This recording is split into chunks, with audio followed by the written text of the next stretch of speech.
Colleges के इस digital class में आप सभी का स्वागत है। हम लोग नई शिक्षा नीति के तहत जो बीए प्रथम सेमेस्टर में पाठ्यक्रम में जो परिवर्तन किया गया है, उसी परिवर्तन के अनुसार हम लोग पाठ्यक्रम में सम्मिलित शीर्षक का अध्ययन करेंगे। हमारा विषय है हिंदी, और हिंदी में जो पाठ्यक्रम का शीर्षक है वह है हिंदी काव्य।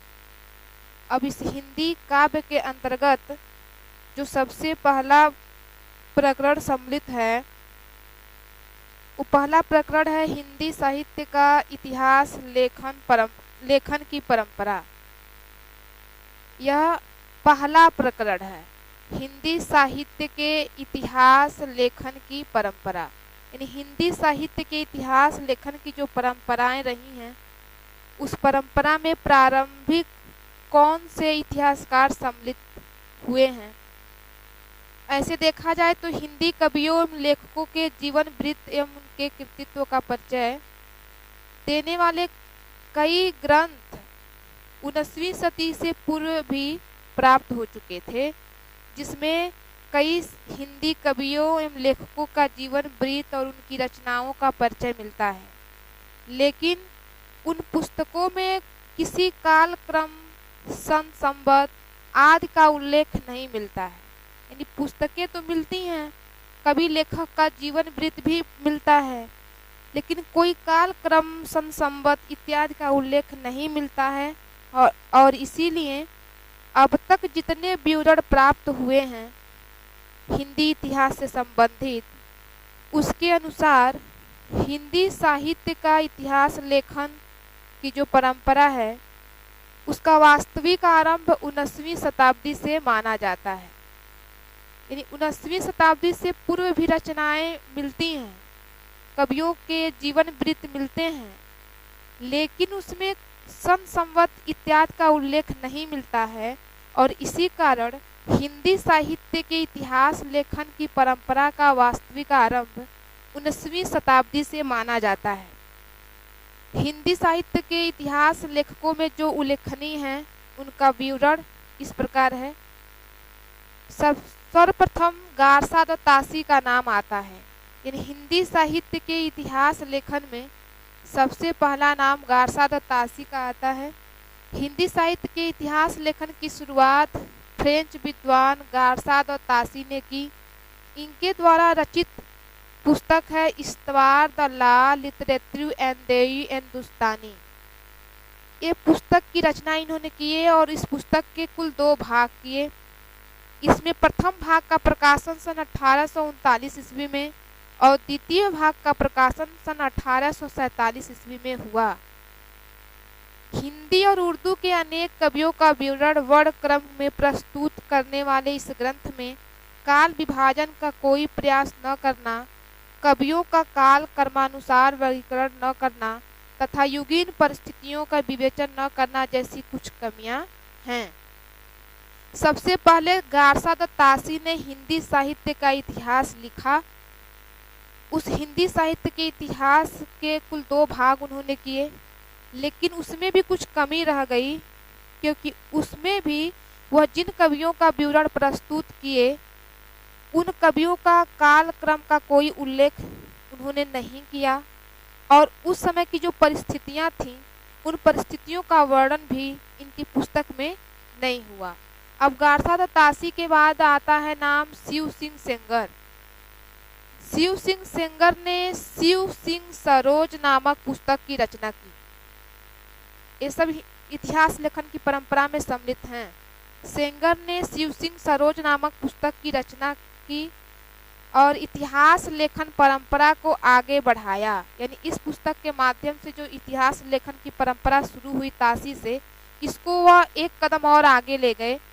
उन्होंने हिंदी साहित्य के 1000 रचनाकारों का जीवन चरित्र उनकी कविताओं के उदाहरण सहित प्रस्तुत किया।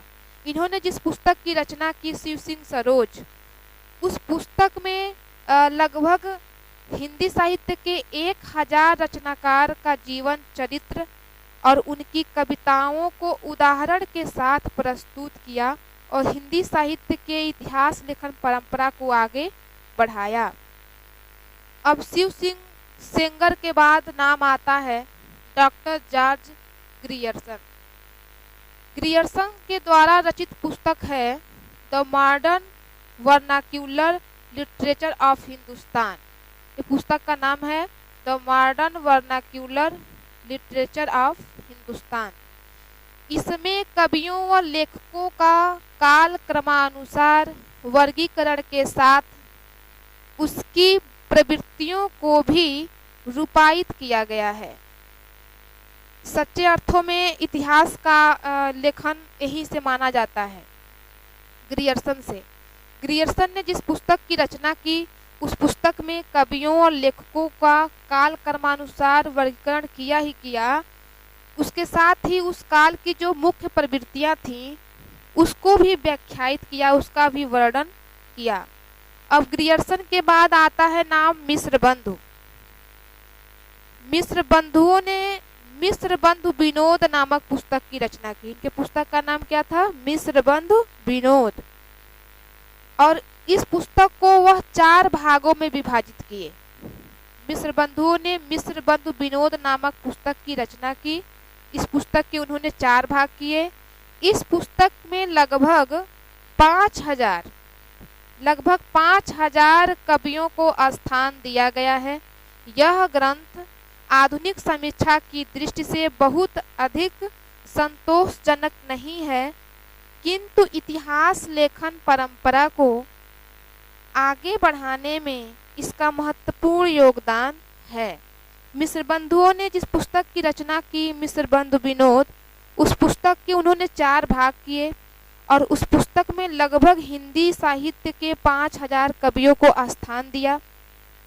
यदि समीक्षात्मक दृष्टि से देखें तो इनकी ये पुस्तक बहुत अधिक संतोषप्रद नहीं थी, लेकिन इतिहास लेखन की जो परंपरा चली थी 19वीं शताब्दी में, उस परंपरा को आगे बढ़ाने में इनका सराहनीय योगदान रहा है।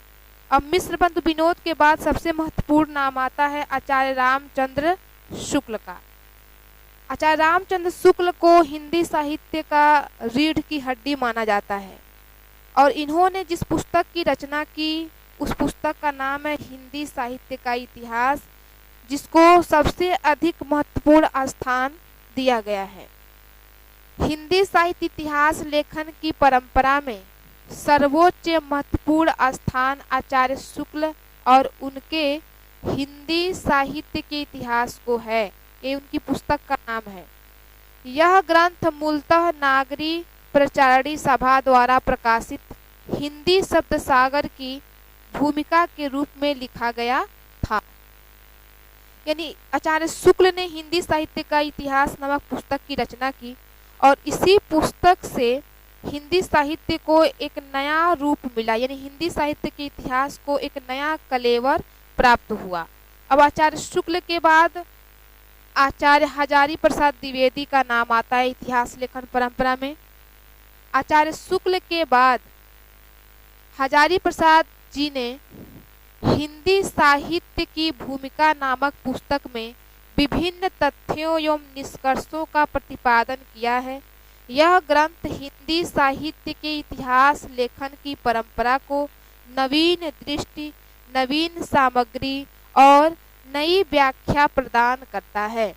अब आचार्य शुक्ल के बाद जब हजारी प्रसाद द्विवेदी हिंदी साहित्य के इतिहास लेखन परंपरा में आते हैं और उनकी पुस्तक हिंदी साहित्य की जो भूमिका है, उस पुस्तक में विभिन्न तथ्य, कई तरह के निष्कर्ष का प्रतिपादन उन्होंने किया और उनके इस ग्रंथ से हिंदी के इतिहास लेखन की परंपरा को एक नई दिशा मिल गई, एक नया रूप उनको मिल गया।